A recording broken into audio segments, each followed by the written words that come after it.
Here we've got a 2013 Kubota MX5100F, which is the two-wheel drive model. So we're looking at the front axle here, and I just bought this machine about a month ago, so I've been going through and fixing it up, and I noticed the front axle pivot is not serviceable or greasable, I should say. It's serviceable, you can take it apart, but it came with this plug here in the back of the pivot, and I thought it would have been really nice to have a grease point there so that I could get grease inside of this, and so I replaced it. That plug, it's a 1/8 27 thread, I believe.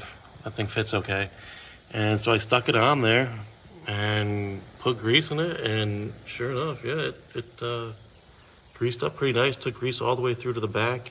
There is a seal, an indicator on the parts diagram in the back here, so it kind of looks like it's meant to be greased, but it didn't come with the grease zerk. So just a little tip, anyone that owns a MX5100F two-wheel drive model, check it out, maybe put a grease zerk in there, maybe it'll get you some extra life. So thanks, bye.